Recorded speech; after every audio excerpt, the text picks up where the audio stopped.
চতুর্থ শ্রেণী পাশ রাজার কাহিনী নিয়ে শুরু হলো দিল্লি বিধানসভা। কে সেই চতুর্থ শ্রেণী পাশ করা রাজা? রাজা নাকি চাও বিক্রি করতেন স্টেশনে। রাজার আবার রানীও নেই।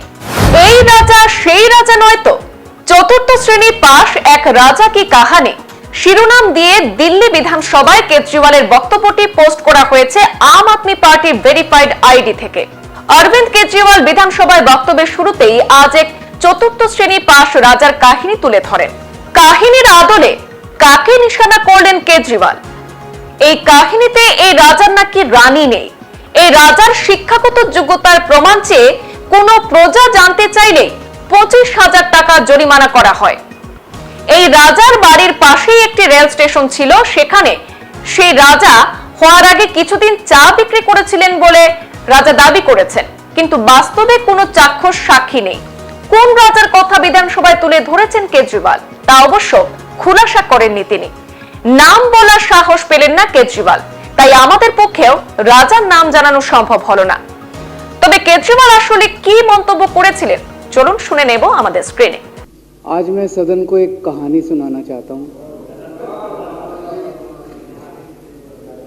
कहानी का शीर्षक है चौथी पास राजा।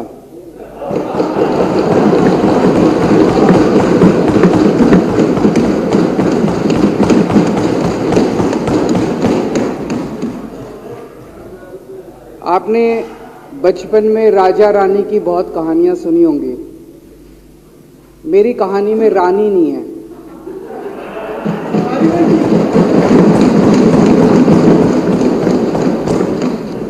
बस राजा है। ये एक ऐसे राजा की कहानी है अध्यक्ष महोदय, जो अनपढ़ था, चौथी पास था, बेहद अहंकारी था, बहुत अहंकार था, बहुत ज्यादा, और पैसे की इतनी हवस थी, इतना भ्रष्टाचारी था, इतना भ्रष्टाचारी राजा था। ये एक महान देश की कहानी है। एक बहुत महान देश था, कई हजार साल पुराना देश। उस देश में एक गांव में एक बहुत गरीब परिवार में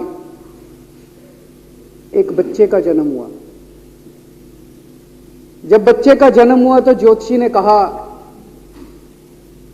गांव में ज्योतिषी होते हैं, आते हैं, वो पत्री बनाते हैं। ज्योतिषी ने कहा, माई तेरा लड़का बड़ा होके बहुत बड़ा सम्राट बनेगा। माई को यकीन नहीं हुआ, मेरा इतनी गरीब हूं मैं, कहां से मेरा बेटा सम्राट बनेगा। तो उसने कहा, नहीं, तेरे बेटे के ग्रह बताते हैं तेरा बेटा बहुत बड़ा सम्राट बनेगा।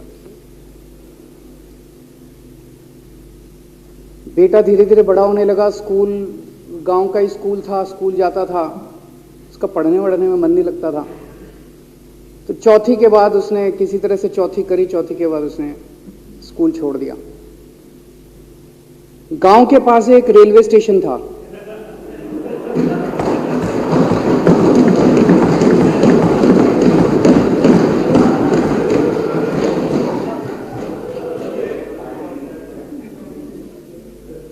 तो घर का खर्चा चलाने के लिए वो लड़का वहां स्टेशन पे चाय बेचता था। लड़के को भाषण देने का बड़ा शौक था। सारे गांव के लड़कों को इकट्ठा कर लेता, आसपास के गांव के भी इकट्ठा कर लेता, सामने वो खाट डाल लेता, उस पर चढ़ जाता और भाषण देता। धीरे धीरे आसपास के गांव के लड़के भी इकट्ठे हो गए। जिस भी चीज में भाषण देता, एक बार शुरू हो जाता तो बंद ही नहीं होता। अब ज्योतिषी ने कहा था, लड़का बड़ा हुआ, बड़ा होके एक दिन उस महान देश का वो राजा बन गया। पूरे देश में उसका नाम हो गया चौथी पास राजा। लोग उसको चौथी पास राजा कहते थे। अब उसे आता जाता कुछ था नहीं, पढ़ा लिखा था नहीं।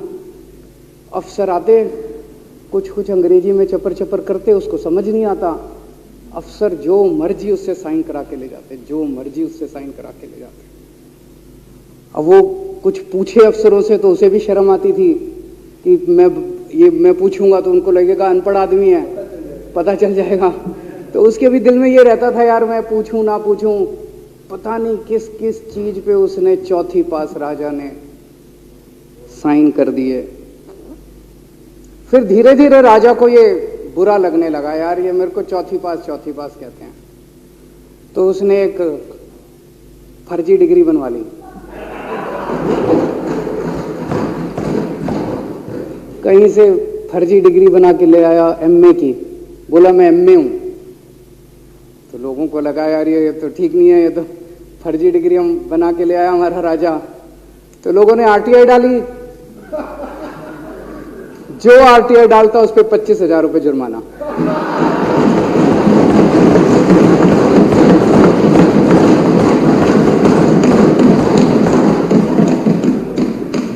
आपके नेता की बात नहीं कर रहा। आप लोग भी हंस सकते हो।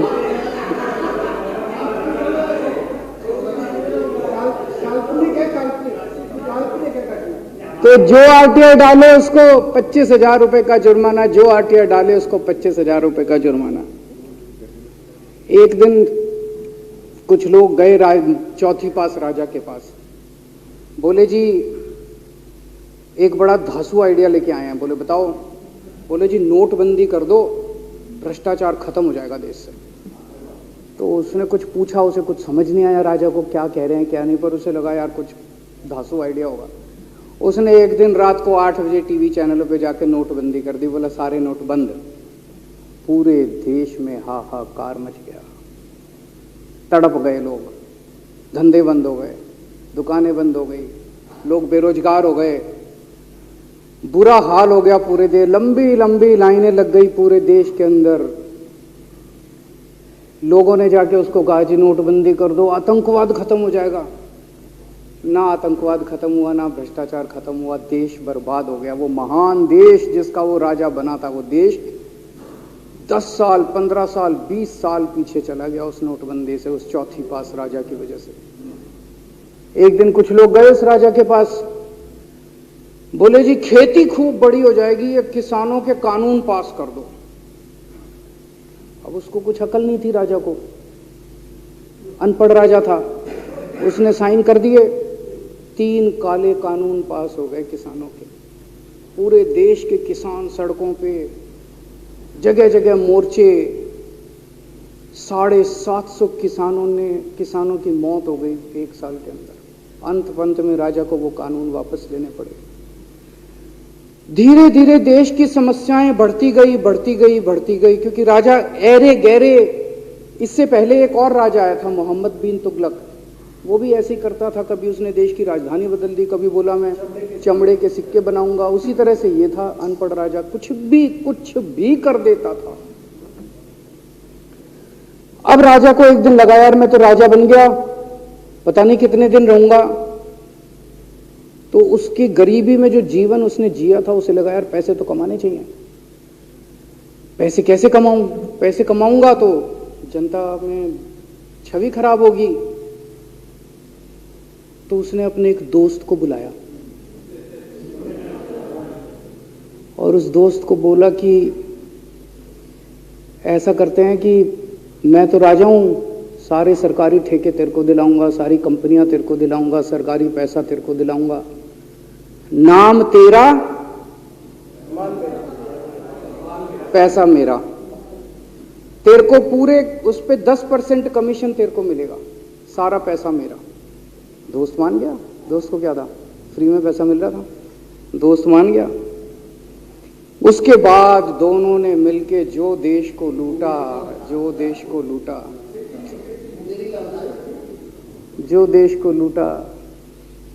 सबसे पहले वो दोस्त आया, बोला सर सबसे पहले बैंकों को लूटते हैं। तो वो बोला वो कैसे यार, बैंकों को लूटेंगे तो ये तो ठीक नहीं है। बोला नहीं ऐसे करते हैं, आप किसी बैंक के चेयरमैन को बुलाओ, उसको बोलो कि वो मेरे को लोन देगा। तो बोला लोन देगा तो वापस करना पड़ेगा। बोला वापस कौन करेगा, वापस थोड़ी करना है, आप राजा हो, वापस नहीं करना, लोन दिला दो बस। तो राजा ने एक बैंक के चेयरमैन को बुलाया, बोला इसको लोन दे। तो वो चेयरमैन की सिट्टी पिट्टी गुम हो गई, यार मैं तो मर जाऊंगा, फंस जाऊंगा। वो भाग गया। तो फिर उन्होंने ढूंढ ढांड के एक ऐसा चेयरमैन चुना जो कि सरासर भ्रष्टाचारी, जिसके ऊपर 10 फाइलें खुली हुई, जिसके ऊपर 10 केस चल रहे, उसको बुलाया। बोला देख तेरे को चेयरमैन बना रहे हैं, अब तू 10,000 करोड़ रुपए दे दे इसको, नहीं तो तेरे को जेल भेजेंगे। जेल जाना है कि पैसे दे रहा है? उसने कहा माई बाप मैं जो कहोगे जहां कहोगे साइन कर दूंगा। उसने 10,000 करोड़ रुपए का लोन उसके दोस्त को दे दिया। ऐसे करते करते लाख 2 लाख करोड़ रुपए इन्होंने बैंकों से लूट लिए। राजा ने, चौथी पास राजा ने और उसके दोस्त ने मिलकर 2-2.5 लाख करोड़ रुपए बैंकों से लूट लिए। अब बैंकों से पैसा लूटने के बाद उन्होंने देश को खरीदना चालू किया। सबसे पहले उन्होंने देश के एयरपोर्ट खरीदे, पहले 6 एयरपोर्ट खरीदे, फिर उन्होंने बिजली कंपनियां खरीदी, फिर उन्होंने बिजली के दाम बढ़ा दिए पूरे देश के अंदर, फिर उन्होंने सी पोर्ट खरीदने चालू कर दिए, फिर उन्होंने कोयले खदानें ले ली, फिर इन्होंने पुलिस को भेज भेज के जो लोगों की कंपनियां थी, प्राइवेट लोगों की कंपनियां, या बंदूक रख रख के उनकी कंपनियां छीन ली राजा ने और उसके दोस्त ने। हाहाकार मच गया पूरे देश के अंदर। इतनी महंगाई हो गई, इतनी महंगाई हो गई पूरे देश में। पहले गैस 400 रुपए सिलेंडर होती थी, चौथी पास राजा के आने के बाद 1100 रुपए सिलेंडर हो गई। पहले पेट्रोल 71 रुपए होता था, 97 रुपए हो गया। पहले डीजल 57 रुपए होता था, 90 रुपए लीटर हो गया। जब पेट्रोल के दाम बढ़ गए, डीजल के दाम बढ़ गए, तो सारी चीजों के दाम बढ़ गए देश के अंदर। हाहाकार मच गया। सब चीजों पे इसने और इसके दोस्त ने कब्जा। दूध पहले 46 रुपए होता था, 66 रुपए लीटर हो गया। बच्चों को माएं दूध पिलाने लायक नहीं बची, घरों के अंदर छोटे छोटे बच्चों के दूध छीन लिए इसने राजा ने। सरसों का तेल 90 रुपए लीटर होता था, 214 रुपए हो गया। बताओ, धीरे धीरे पूरे देश में हाहाकार मच गया। लोग अब राजा के खिलाफ आवाज उठाने लगे, लोग उसके खिलाफ बोलने लगे। तो राजा ने कह दिया जो मेरे खिलाफ बोलेगा पकड़ के जेल में डालो। एक के बाद एक राजा ने लोगों को पकड़ पकड़ के जेल में डालना शुरू कर दिया। किसी ने राजा का कार्टून बना लिया, उसको भी जेल में डाल दिया। किसी ने राजा का नाम गलत ले दिया, उसको भी जेल में डाल दिया। किसी टीवी चैनल वाले ने राजा के खिलाफ लिख दिया, उसको भी पकड़ के जेल में डाल दिया। किसी जज ने राजा के खिलाफ कोई ऑर्डर कर दिया, उसको भी पकड़ के जेल में डाल दिया। ना जजों को छोड़ा, ना पत्रकारों को छोड़ा, ना मीडिया को छोड़ा, ना व्यापारियों को छोड़ा, ना उद्योगपतियों को, किसी को नहीं छोड़ा। राजा ने पकड़ पकड़ के उसने चौथी पास राजा ने सबको जेल में डालना चालू कर दिया। एक महान देश कहां से कहां पहुंच गया। उसी देश के अंदर एक छोटा सा राज्य था, उस राज्य का एक मुख्यमंत्री था।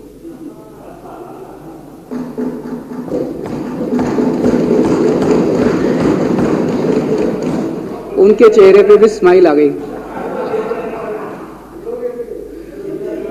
उनके चेहरे पे भी उम्मीद की किरण छा गई। वो मुख्यमंत्री अपने लोगों का खूब ख्याल रखता था। वो मुख्यमंत्री कट्टर ईमानदार था। वो मुख्यमंत्री कट्टर देशभक्त था। वो मुख्यमंत्री पढ़ा लिखा था।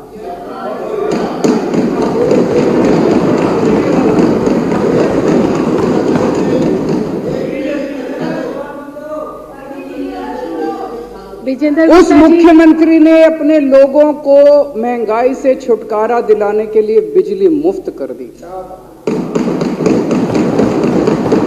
भाई साहब, उसके बाद तो चौथी पास राजा पागल हो गया। उसने बुला के जो हड़काया उस मुख्यमंत्री को कि तेरी हिम्मत कैसे हुई। उसे लगा राजा ने तो सारी बिजली कंपनियों पे कब्जा कर रखा था। उसे लगा अगर ये बिजली मुफ्त करने लग गया तो बाकी देश में तो मेरा बेड़ा गर्क, मेरी बिजली कंपनियां लुट जाएंगी, ऐसे कैसे चलेगा। उसने उसको कहा खबरदार, तूने बिजली मुफ्त के। मुख्यमंत्री नहीं माना। धीरे धीरे उस मुख्यमंत्री ने अपने गरीबों के स्कूल ठीक करने चालू कर दिए। तो राजा ने उसको बुला के और हड़काया। राजा बोला ये क्या कर रहा है तू, स्कूलों के में बच्चों को पढ़ाता है, तू स्कूल खोल रहा है, ये बंद कर, ये सब, ये नहीं चलेगा इस देश का।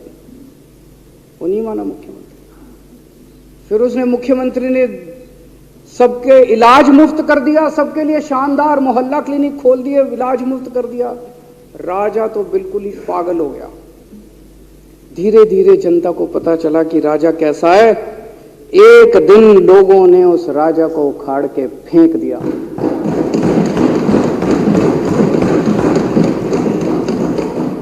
और लोगों ने एक किसी ईमानदार और देशभक्त आदमी को वहां बिठा दिया और उनकी सरकार आ गई।